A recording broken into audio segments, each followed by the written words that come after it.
There's been a horrible accident, I said hastily. I don't know what happened. Corcoran's eyeless skull gawked, his lower jaw having sagged more since I first found him, making it look like his corpse was trying to scream. His body is just a casing to be discarded, the man said softly. What's important is that you will not deny him burial in the method we prepared for him. We're his protectors. Stop us from doing his will and you'll be harmed. His transition has come and we are ready. Go back in the house. No one needs to know.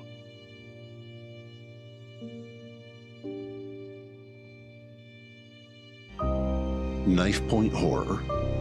Tales of supernatural suspense written, produced, and narrated by Soren Narnia. Now transmitting from SpectreVision Radio, anywhere you hear podcasts.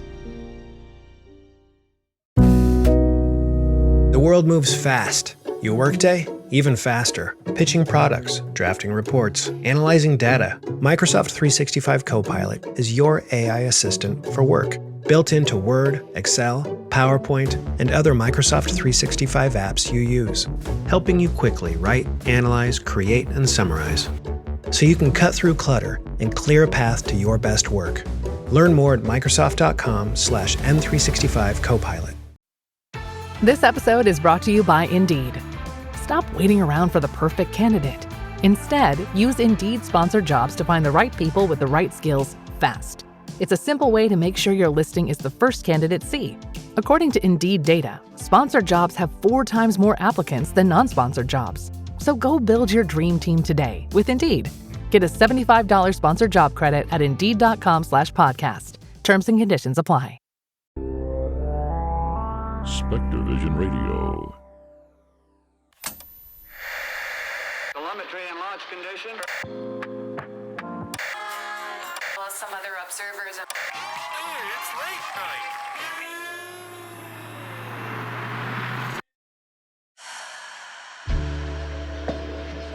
It's late night on the astral plane, where it's never too late. With your host, Ryan Singer.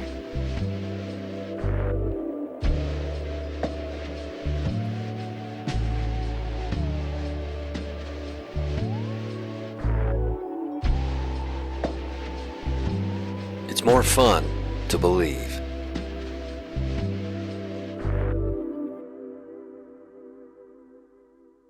Hello, everybody. Welcome to another voyage of Late Night on the Astral Plane. Late Night on Tap.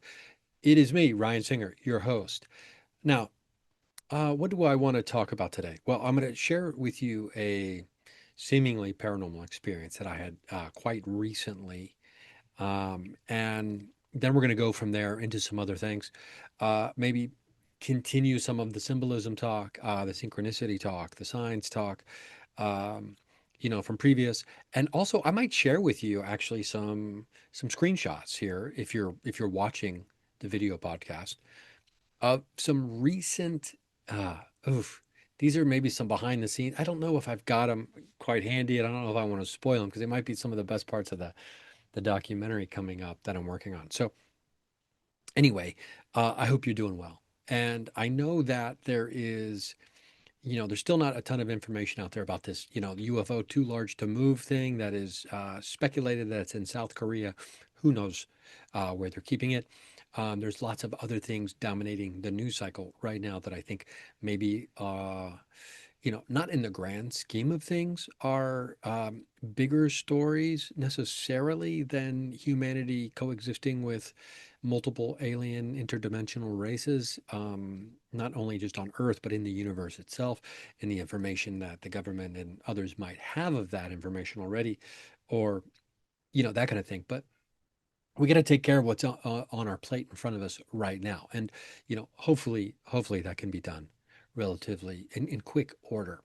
Now, I got to tell you, I was house sitting for a friend for a few nights, and in one of these really cool, kind of quieter neighborhoods in Los Angeles, California. And they've got this house that is pretty spooky. There's noted activity of the paranormal variety outside and inside this house. And I don't know all of it. Some of it I don't know. And because my friend, what they'll do is they'll give me information if I bring up something that happened to me there. Then they'll say, well, you know what? Blah, blah, blah, blah, blah. Okay. So here's the situation. On over the weekend, I did a deep dive into some gateway meditation, some gateway voyage meditations. I probably did about 6, maybe 7 of them in one day, which I've never done, which I was kind of trying to be like, okay, what is it like if you go to the Monroe Institute and you experience these intensive 1 week programs where they put you through the gateway. So I was like, let's do that. Let's do a bunch, because I have a place to myself. I can really zone in, lock into it at this location. So let's go ahead and do that. So I do that.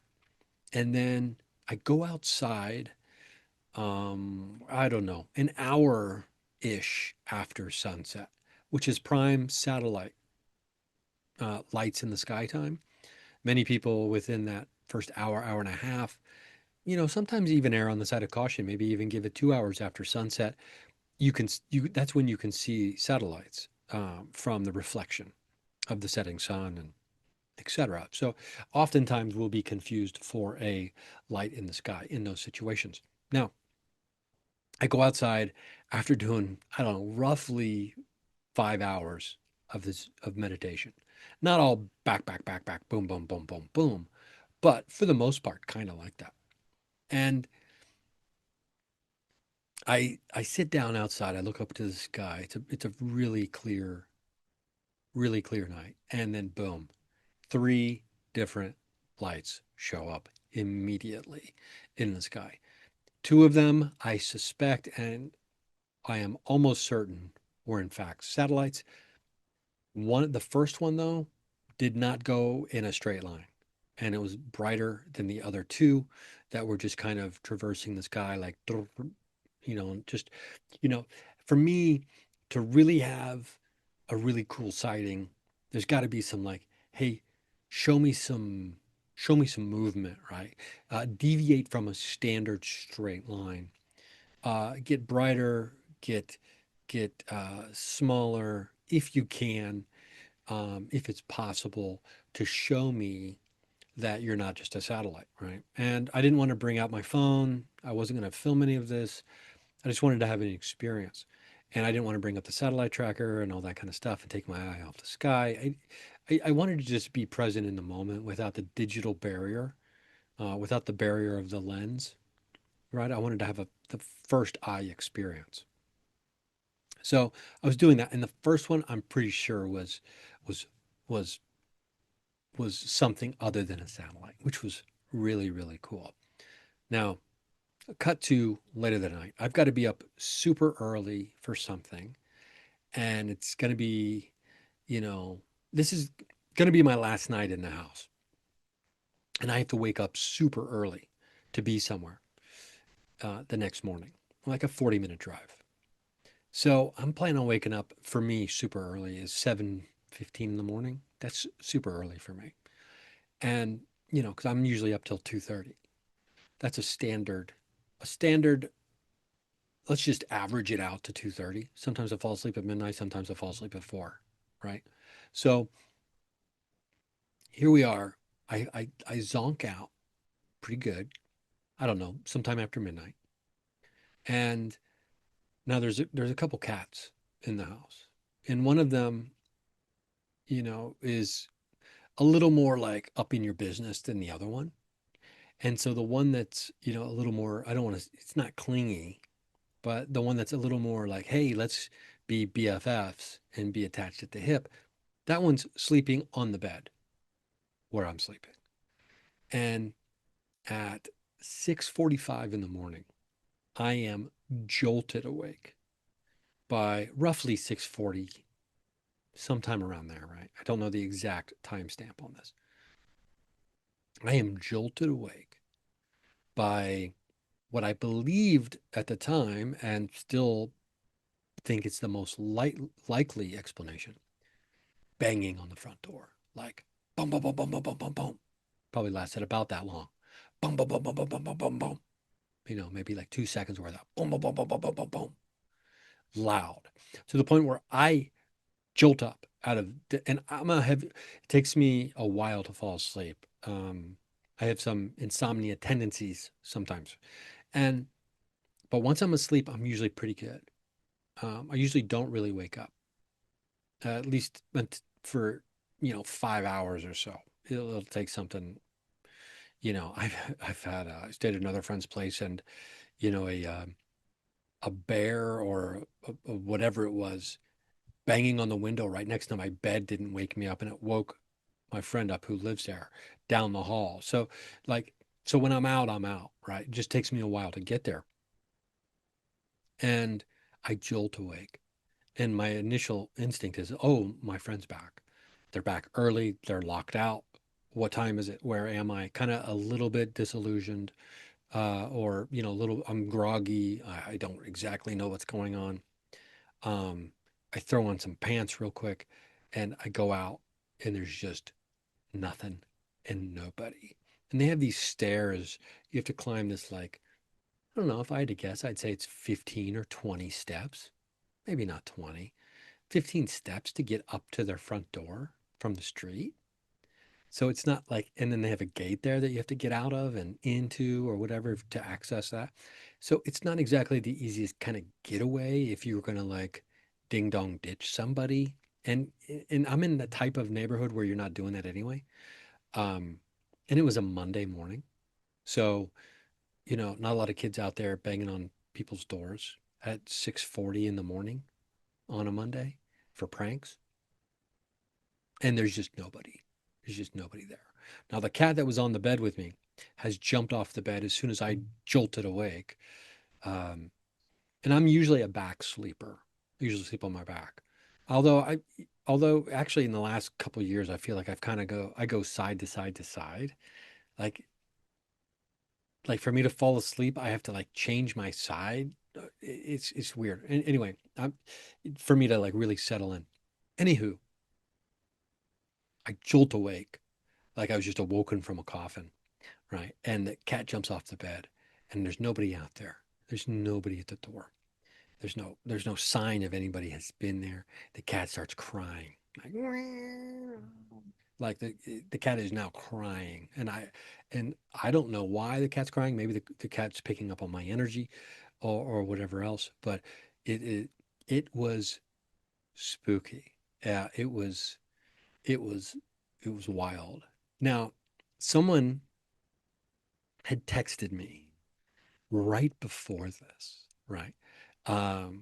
So she had texted me right before this, and about a house on Zillow that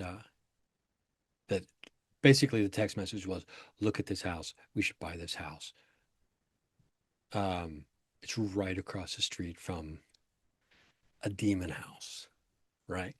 And so that text message had arrived moments before this happened. Now, this is where it gets even, I guess, stranger. Then later, I'm talking to my friend, and I'm like, I gotta let you know. Weird thing, I'm just giving you the update at the house, blah, blah, blah. This is what happened to me. Banging. I couldn't ascertain where, I believe it was the front door. I also checked the back door. There was nobody in the backyard or nothing like that. They go on to tell me that first, I think they responded with something like, wow, interesting. Guess what? Or something like that, right? And I'm like, oh, here we go, right? This is part of that, like, they disclose what goes on after I have an experience to try not to maybe give me something. Like, they don't want to plant a seed in my head to kind of manifest an experience myself, maybe, is I think that might be part of it. And sure enough, this person had been, I think a couple times, 2 or 3 times, if I'm not mistaken, had said that they had been woken up like either really, really late or really, really early. So in that window, 3:45, 4 a.m. to 6 a.m. time frame, I'm guessing. I think we all kind of agree 3 to 6 is really late or super early. And um, by banging on what they perceive to be probably the front door with no one ever there. And to go on top of that, even they'd had some experiences where they were the night before, where they had been staying. Um, I, so it's probably one of the loudest, well, it's not even probably, it is by far, most certainly, the loudest unexplainable noise that I've ever heard at a place that is allegedly active. Now, I've been places like Post Town and some other places where you'll hear like a loud bang or, and I've heard um, loud noises happen, obviously, in other places like Florida, but that's more of a creature thing. But I've also heard other noises like, wood knocks or bangs or whatever they are. But this was so damn close and it was so loud and it jolted me awake. And I was like, oh, I could sleep for another 15 minutes maybe before I leave. So I actually tried, even though I knew it was a fool's errand, I laid back down thinking that I might be able to. And no, I couldn't. I couldn't just stop looking at the windows. And it really spooked me out. It's the first time I've been like spooked out unexpectedly in a while, at least to a level of like, oh, whatever that was, like it really, really got me. It got me good. So, I mean, it was probably having a good laugh because I probably looked crazy, trying to put my pants on as quickly as I could. Because I honestly thought that there was someone there. Like maybe it was, someone who's doing work around the house or landscaping, or maybe it was them. They came back early and didn't have a key. I don't know. I thought there would be a person there. So I was like, okay, I'm gonna at least have like pants on when I do this. So a lot of interesting things kind of just snowballed on top of each other regarding that specific experience. And now I know other people who I've talked to have had these experiences, have had the banging on the door. And, maybe we'll dive a little deeper into like the invisible visitor, or whatever we want to call it. The, you know, the ghost, the ghost package deliverer who he rings the doorbell or bangs on the door and there's nobody there. But it's fascinating. It scared the hell out of me, to be honest with you, after I realized no one was there. I mean, it scared the hell out of me when it woke me up because I don't think anyone likes to be woken up like that. But then when I realized there was nobody there, that's when I started being like, oh, ooh, really, really got me. And yeah, so I don't know how long we've been going. I think we probably could do a break. We'll just do an early break and then we'll have a longer time before we have to do another one. So we're going to be right back. Disney Plus wants to know, are you ready? For Marvel Studios' Thunderbolts, The New Avengers, now streaming on Disney Plus. Let's do this. One of the best Marvel movies of all time is now streaming on Disney Plus. Hey, you weren't listening to me. I said Thunderbolts, The New Avengers is now streaming on Disney Plus. Meet the New Avengers. That's a cool name. Marvel Studios' Thunderbolts, The New Avengers, rated PG-13, now streaming on, you guessed it, Disney Plus.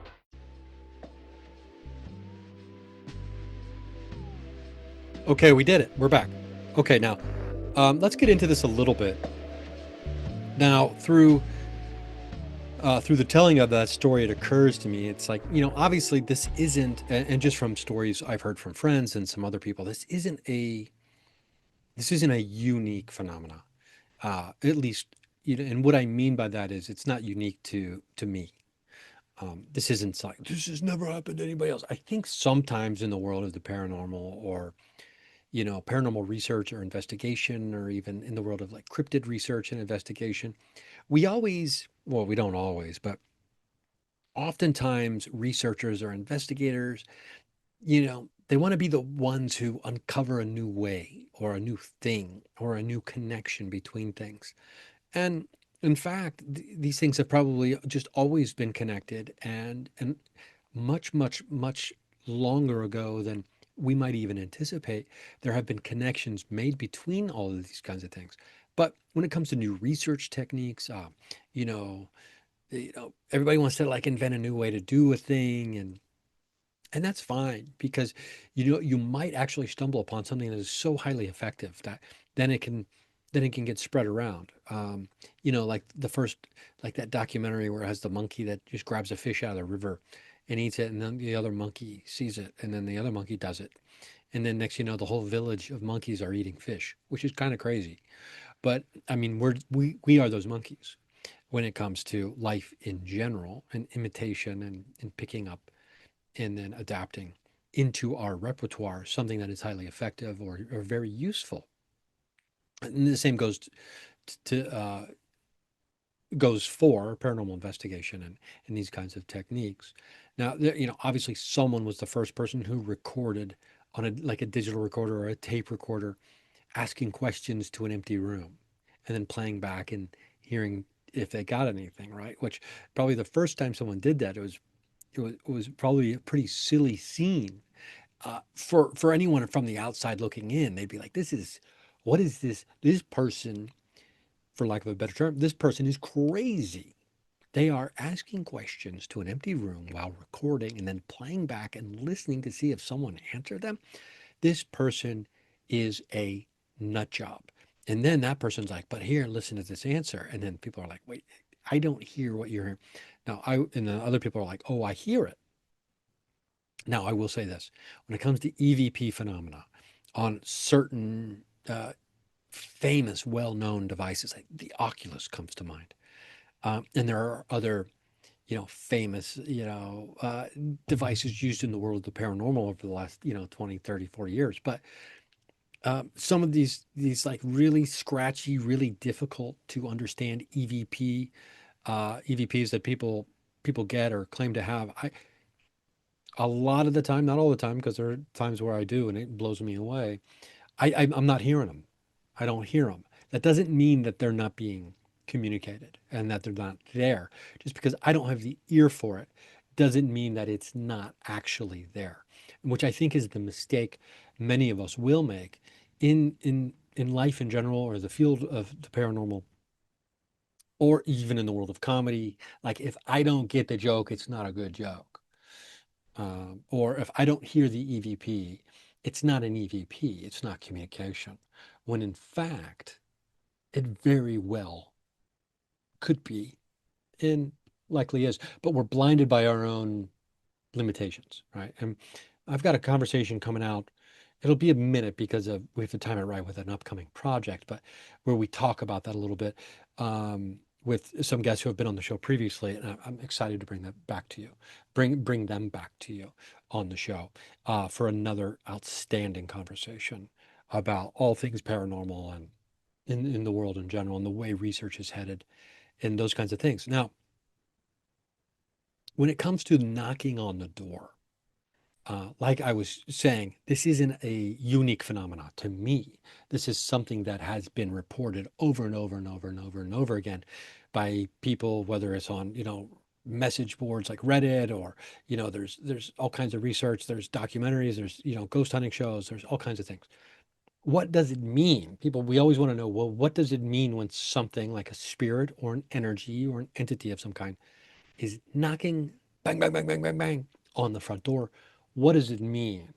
What information can I derive from that? Obviously, this is speculation from anyone who tells you this is what it means. Anybody who in this field says this is exactly what this means, I'd be a little bit skeptical about that person, or at least skeptical about their answer, to some degree.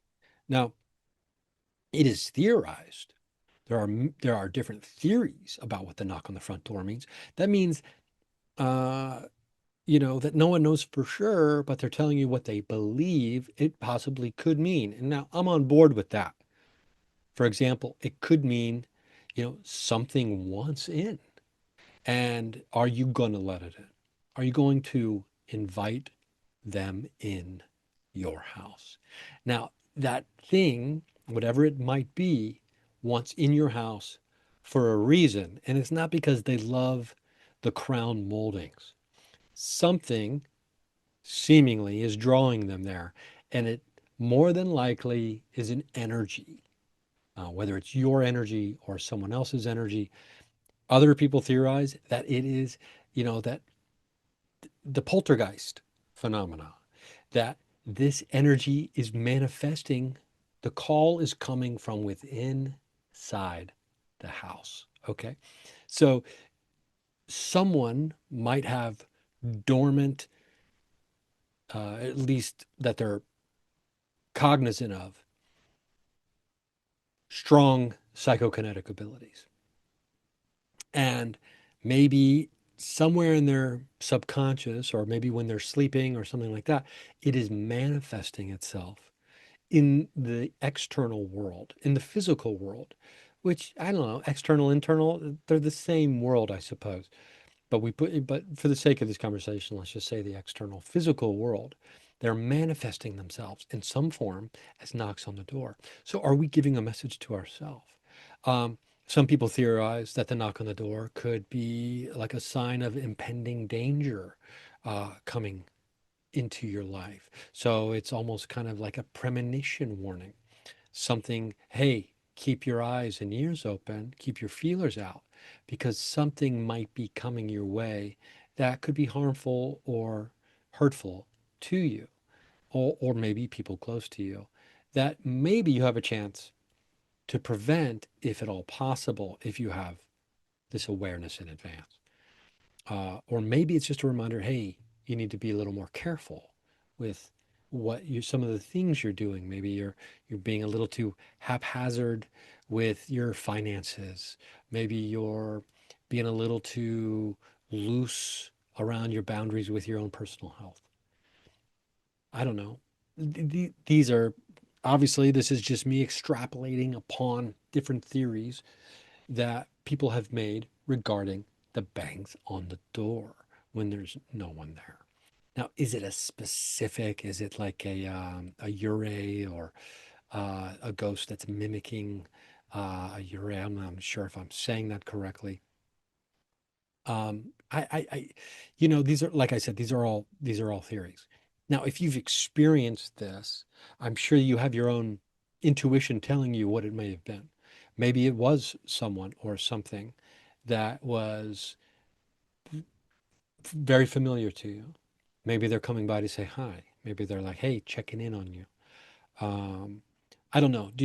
I guess it also depends on, was it a sense of foreboding, or was it a friendly kind of knock? The thing I heard was pretty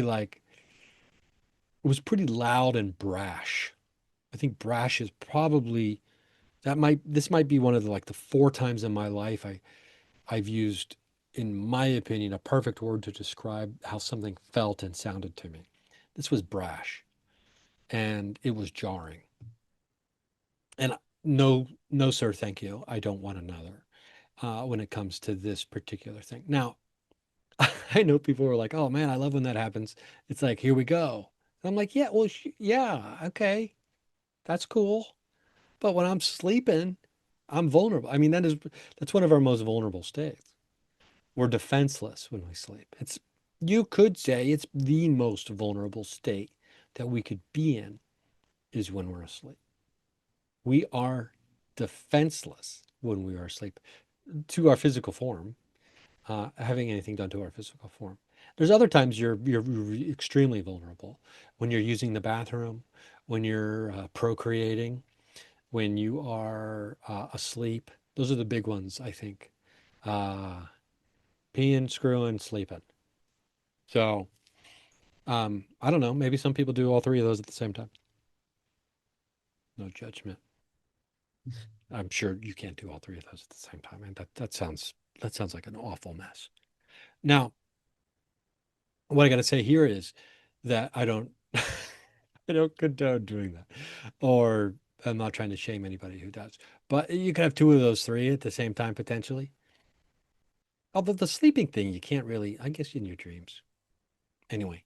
Oh, I got this new book and I finished the Gateway trilogy. So I've started a new book.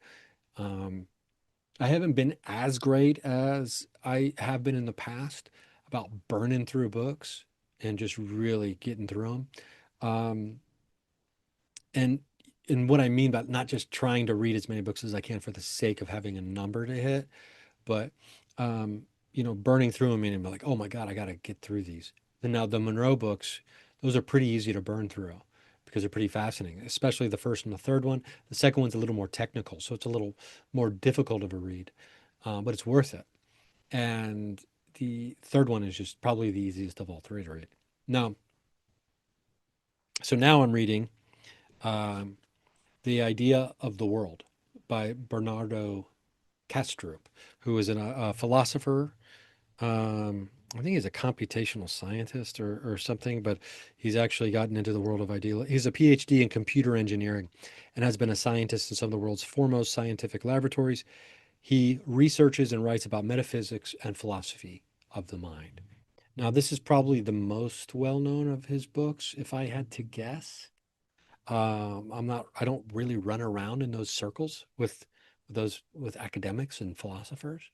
I run around with a band of misfits who are also happen to be philosophers, comedic philosophers, and also paranormal philosophers for sure. And borderline no scientists necessarily, although there's actually there are some scientists there too as well. But I don't want to sell any of my friends short. But some brilliant minds. Okay, you don't need a PhD behind your name for me to understand that you're a brilliant person. I think most of us are like that. But yeah, so I started reading The Idea of the World, a multidisciplinary argument for the mental nature of reality. Now, my intuition and my instincts for years have told me that consciousness is the foundation of the universe. And I reject materialism, physicalism as being the foundation. And this book will lay out, apparently, and it does a good job of it, supposedly, the argument for idealism over physicalism. And, with more than just fancy and colorful metaphors and great language and convincing charisma, maybe we'll call it, actually using some, breakthroughs in science and some other things as actually, these are the evidential points that the analytical nature or the analytical aspect of trying to prove this argument, this ontology of idealism. So I'm super excited to get into that, so I can be even a little more smug about about my anti-materialism. Okay, now, honestly, I don't think I'm too smug. I have my moments where I can be pretty smug when I encounter like a hardcore physicalist or materialist, right? These are typically as someone who's a hardcore skeptic and very dismissive and judgmental of anyone who has an interest and or supposed experience in the paranormal or the supernatural or even the mystical. Those people, it's like, you kind of get what you put out in many degrees. So I try to be open, right? And the way things are trending in the world of quantum physics, in the world of the, the very slow, painful drip of disclosure that's happening, at least in this country. But when you see the breakthroughs that are happening in not even in science, but in people's attitudes and people's willingness to believe that there is so much more than we are physically able to define with our primary senses, the five big ones. More and more people seemingly are coming to understand the power of thought, the imaginal world, the manifestation capabilities, of believing something, of energy being put in motion and actually having causation through intention. That to me is a huge breakthrough that's been happening in the world around us for the last 5 to 7 years. There's people I never would have assumed would want to have these conversations or be open to these things, not because I don't think they're smart enough or anything like that, but because they seemed so set upon a path of physicalism and materialism. Those people are starting to consider and come around. And when you look at the idea that these UFOs, these UAPs, these advanced technologies, these interdimensional capabilities, the nonlinear nature of time, you start to understand that the physical world is so limited in being able to identify what it means to be alive and to exist.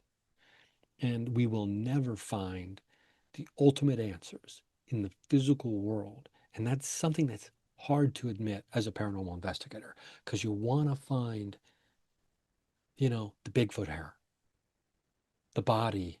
A lot of people want a body of a Bigfoot. A lot of people want that body.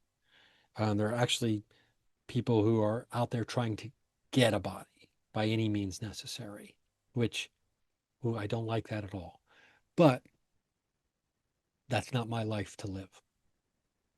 But there are limitations in the physical world, having a piece of a UFO, having a handshake with an alien, having a physical interaction, maybe with a full body apparition.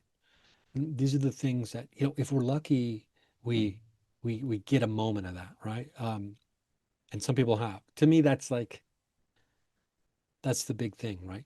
Like when it comes to the creme de la creme of paranormal experiences, I would say the big ones, the mainstream ones anyway, that most people are familiar with. We'll stay away from some of the more nuanced stuff like shapeshifters and things like that. But we're talking about, you see a full body apparition and you have an interaction with them.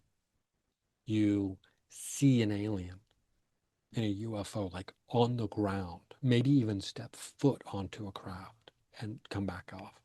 Not through an abduction necessarily, but maybe kind of. Those are, and I don't mean these are the best, because most people don't want to be abducted, I would argue.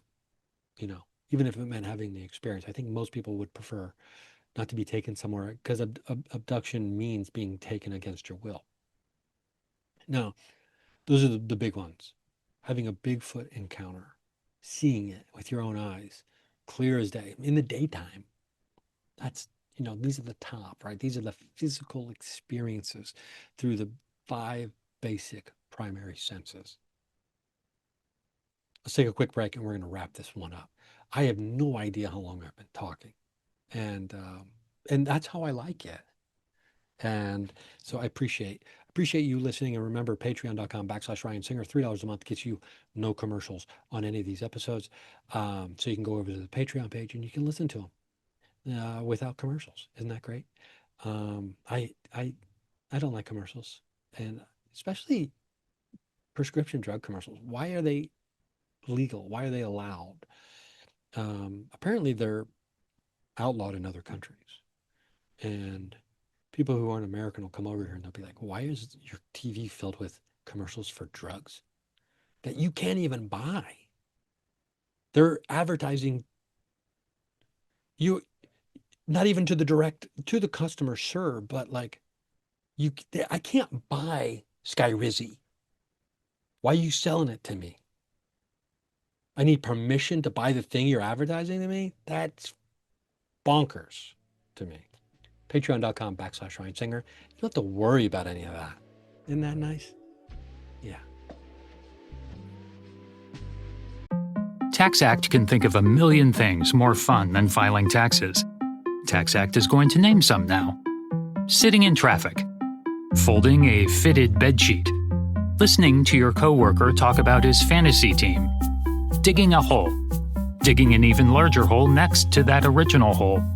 Unfortunately, TaxAct's filing software can't make taxes fun. But TaxAct can help you get them done. TaxAct. Let's get them over with. This message may be shocking to many millennials. If you are one, you might want to sit down. Right now, loads of people are searching the following on Depop: low-rise jeans, halter top, velour tracksuit, puka shell necklace, disc belt. You likely placed these in the dark of your closet in 2004, never to be seen again. But if you can find it in yourself to dust them off, there are a lot of people who will give you money for them. Sell on Depop, where taste recognizes taste. And welcome back. Before we continue, I just decided randomly to pick up The Prophet by Khalil Gibran, one of my favorite books, and do a book draw. This is what I opened to. Direct quote, page 55. Say not, I have found the truth, but rather, I have found a truth. Say not, I have found the path of the soul. Say rather, I have met the soul walking upon my path. For the soul walks upon all paths. The soul walks not upon a line, neither does it grow like a reed.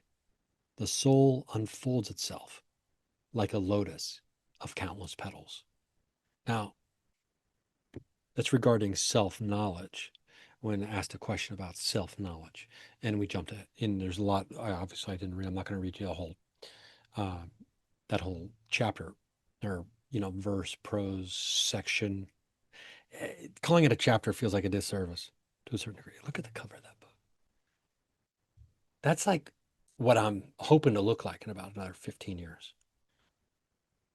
It's that white hair. Maybe I'll start dyeing my stash dark, like Ben Affleck style. Ben Affleck with that like 55-year-old, 20-year-old man beard. Love it. Love that. Maybe I'll start doing that. Go full Ben Affleck, 60-year-old or 55. I don't know how old he is, but just that dark, like I'm virile. I'm in the virile prime of my life where I'm just like ready to just be, procreate the earth. Like just having that charcoal black beard, even though I'm pretty close to death. I don't think Ben Affleck's close to death. And with any luck, he's not. Because I enjoy the films. I enjoy Ben Affleck. I even enjoy the Dunkin' commercials. I'm partial to Dunkin' Donuts because I love their iced coffee. So I'll watch a Dunkin' Donuts commercial. That might be like the one exception I have for like commercials. It's all insurance and drugs. It's just crazy. What a scam. What a scam this country is. But anyway, let's talk about what we just kind of read. Like, let's not say that we found the truth, but let's say that we found, is it a bug? A truth, right? And to me, that's really cool. That's interesting. Let's move away from this like definitive statement of what things are and what things aren't. And, let's leave some wiggle room, because if there's anything that the paranormal and research into the supernatural and the mystical teaches us, it's that just when you think you got something pinned down and defined, it'll change on you. And that's not a new concept. That's been around for quite a while. The ever-evolving nature of a thing that is supernatural. And I mean, I can speak to it. You can speak to it. There are many different areas in life where just when you think you get to know something, it changes on you a little bit, right? And maybe thus is the nature of existence itself.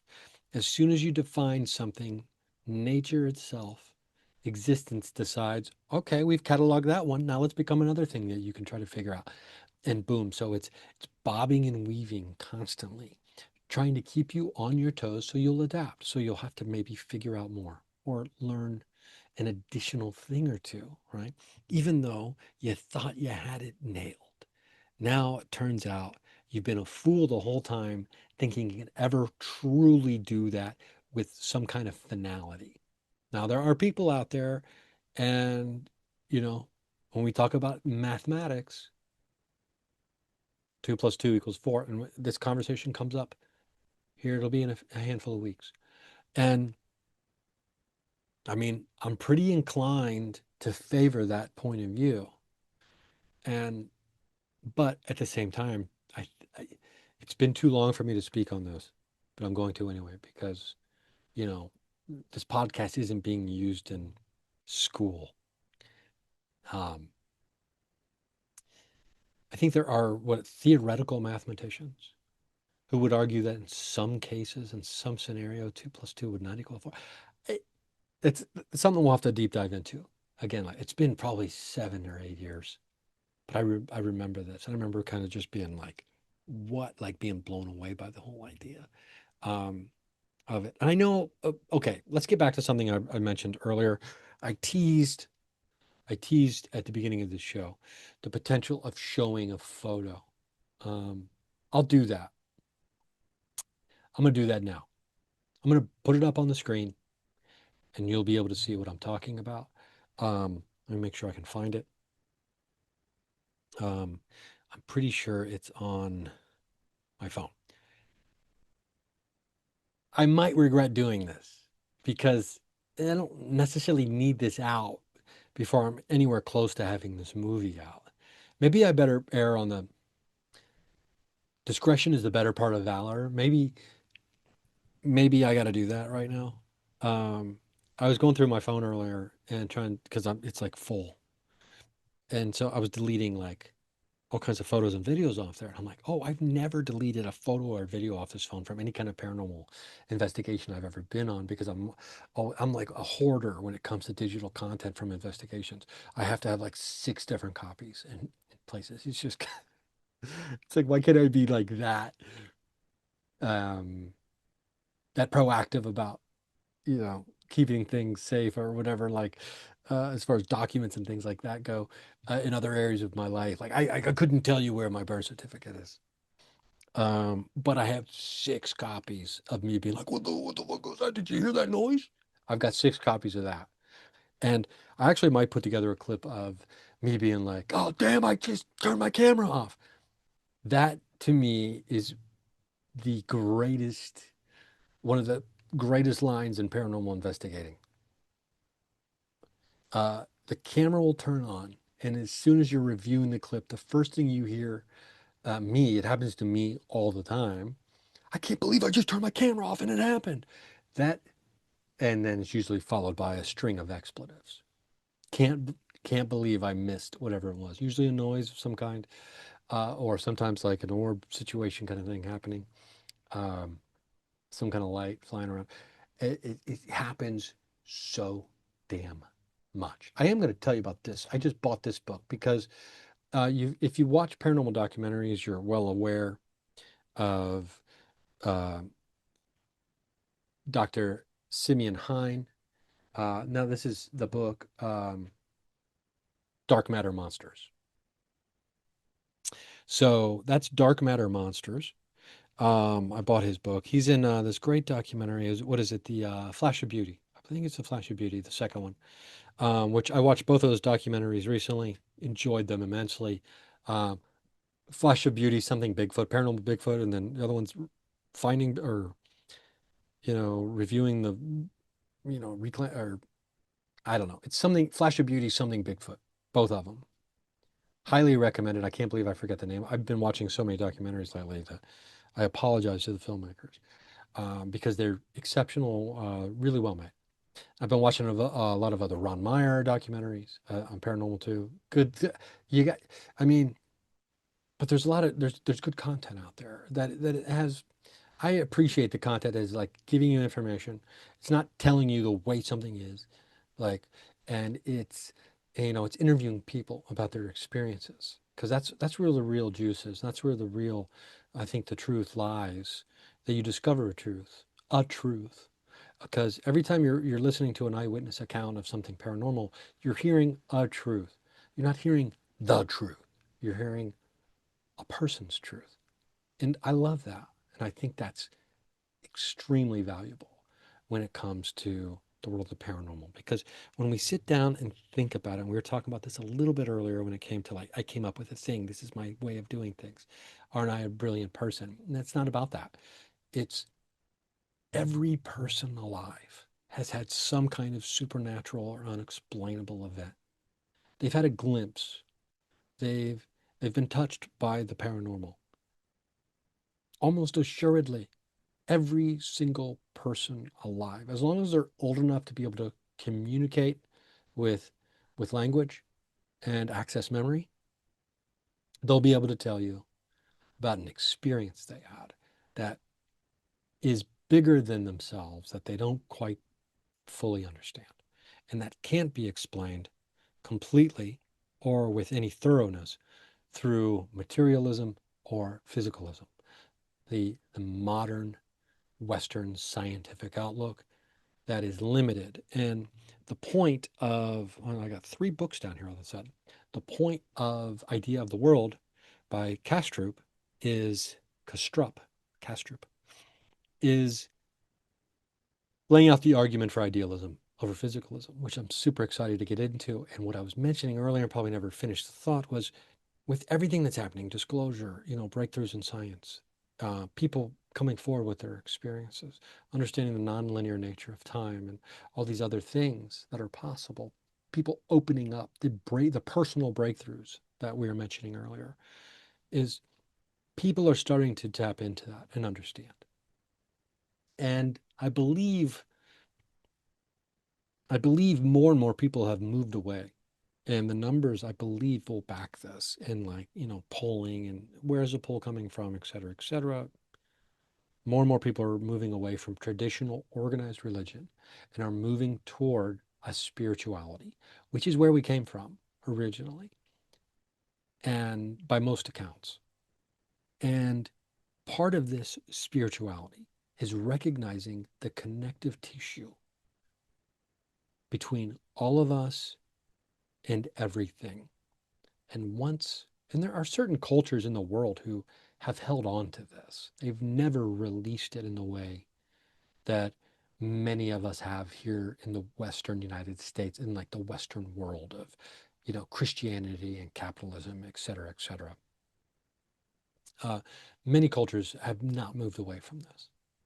Now, when we get back to understanding the connectiveness of all things, I think it's possible, because I'm not trying to tell you what the truth of the universe is. I'm telling you what a truth is, at least for me.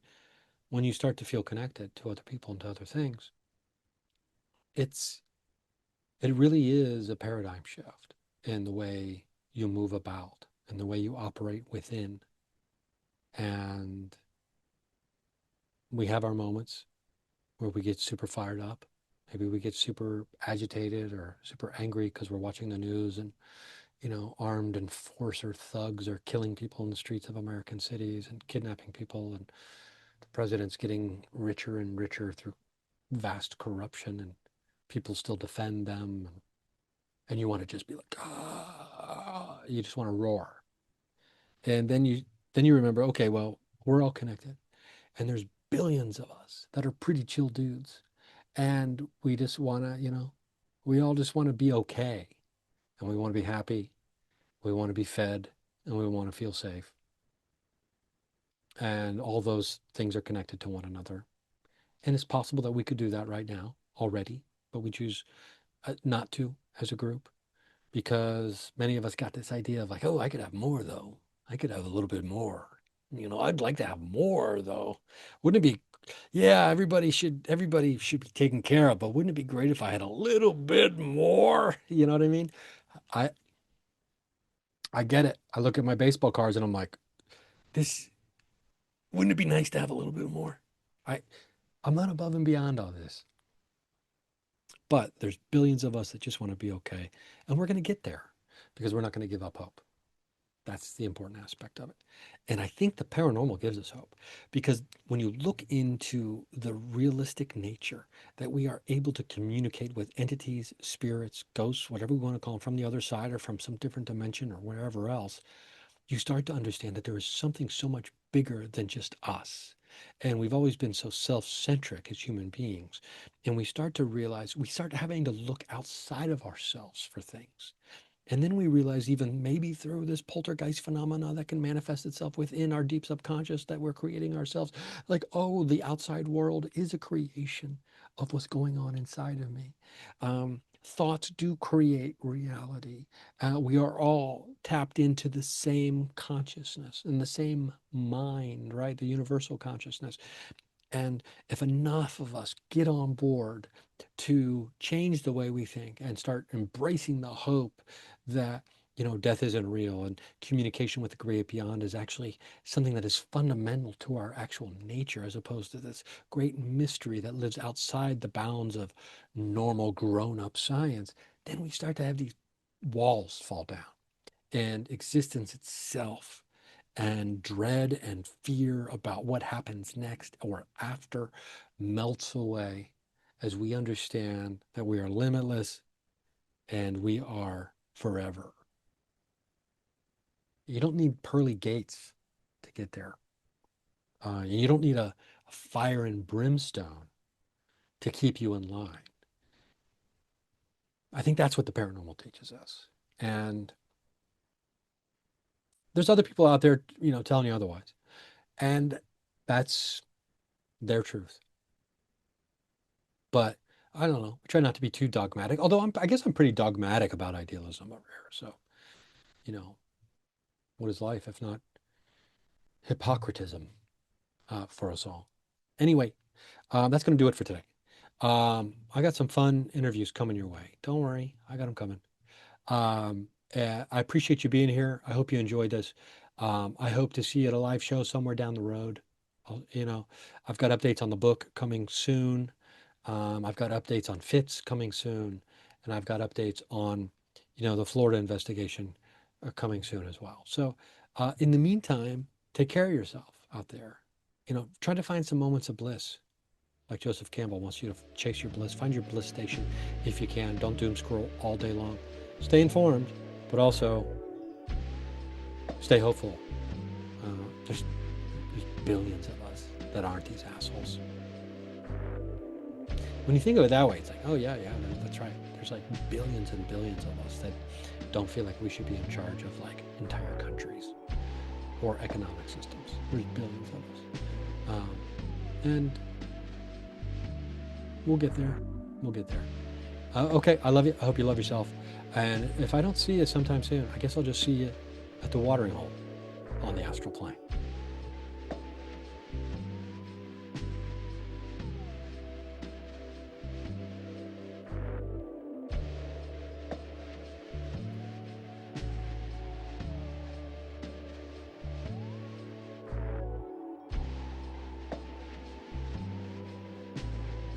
Your Wish is Your Command is being called the greatest success book of all time, with over 100,000 5-star reviews. I went from 5K on my bank account to 8 million. My income doubled. I was able to retire at the age of 31. It reveals the missing key to the law of attraction. Your Wish is Your Command is now available on Amazon. Search Your Wish is Your Command on Amazon to get your copy today. At the UPS Store, we know being a small business owner means holiday time is still go time. Still get those orders shipped time. And still re-up on stamps and supplies time. That's why this upcoming holiday, while others close up shop, we'll be open. And happy to help you keep being unstoppable. Come into your local store today. Most locations are independently owned. Product, services, pricing, and hours of operation may vary. See Center for details. The UPS Store. Be unstoppable.